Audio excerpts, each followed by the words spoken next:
Lionel has a new boxcar offered this year to promote the 50th anniversary of Amtrak. It's a beautiful boxcar with great graphics. It starts around $75 and I've seen one for $84.99, and when you add in shipping and taxes you're very close to $100. I'm always looking for a bargain, and I can't really afford $100 for just one boxcar. And luckily for me, at a train show last week, I found this boxcar from 1982. It's also made by Lionel, but the quality is not up to the current standards that you might find. This boxcar was only $10, and I think it's a good candidate for a repaint. And as you may have guessed, I want to make my own version of an Amtrak 50th anniversary boxcar. I'm going to be using this guy.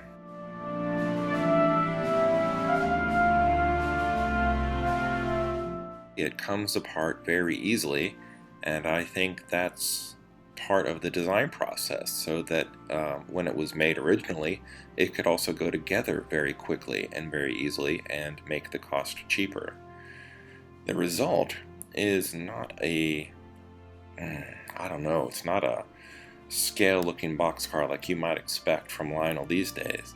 This was always just a cheap plastic toy. So I don't feel too badly about taking it apart and making it look differently. I'm not going to affect its value. I'm hoping that it'll increase its value, at least on my shelf. I measured the sides of my boxcar, and I've indicated the size of the decal with a light blue rectangular outline. One side will have Amtrak's origins with an older locomotive logo and the year 1971. While the right side of the boxcar's door will have this newer locomotive with a new logo and 2021.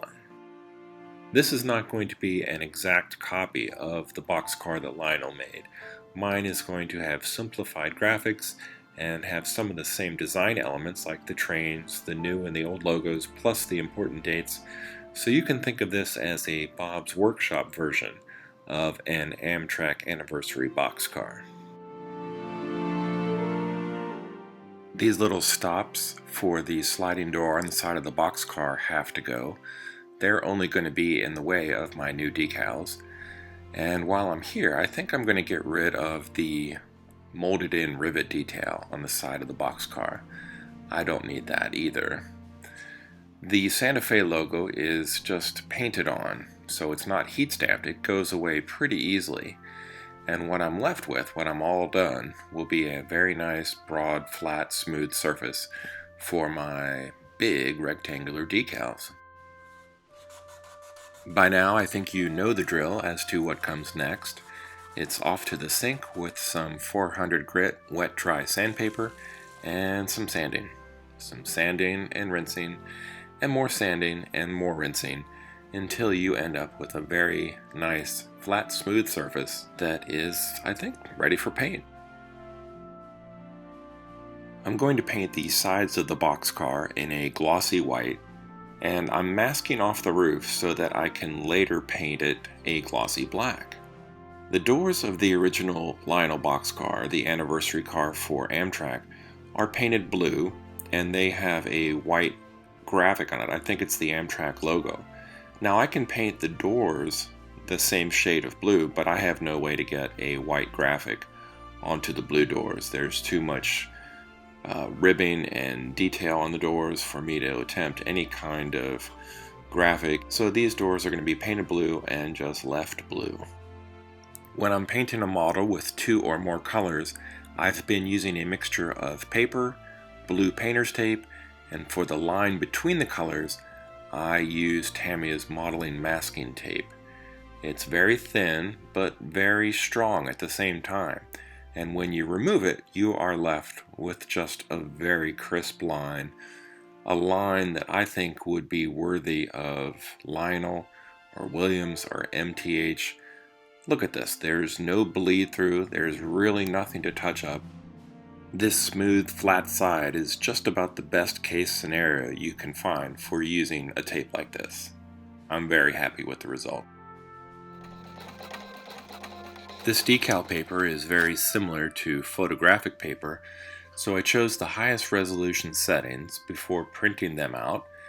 After they had a chance to dry, I gave them a glossy clear coat, and now they're ready to be cut and applied to the freshly repainted boxcar.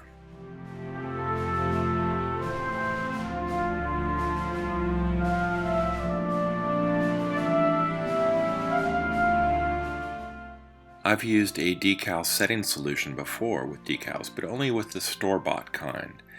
I have not had the best luck using decal softener, decal setting solution with my inkjet decal paper. Somehow there's a reaction, and I don't know if it's the paper or if I need to switch to an acrylic-based clear glossy spray, but it doesn't work with the Rust-Oleum clear gloss I've been using. So these are applied without any setting solution, and they work fine.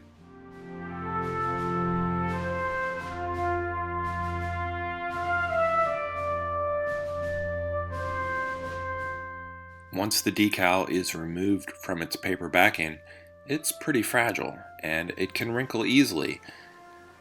I found that it's best to have the decal as close to its final position as possible before placing it on the model.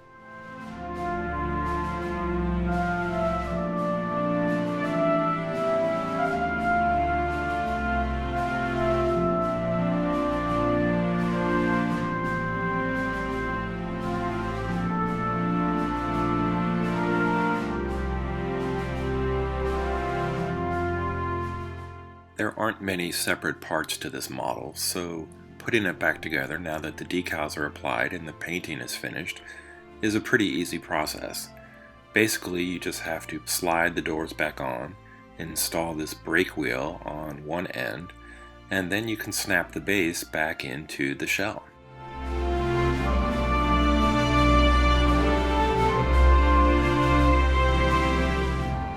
There are a lot of reasons to make your own custom train.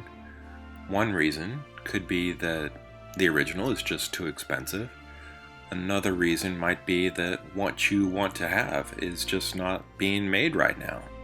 Sometimes I like to imagine that I'm in the art department at Lionel or Williams or MTH, and I'm whipping up a prototype or a pre-production sample that will be presented to the executives before they make the final decision to mass produce it or not. It's sometimes fun to pretend.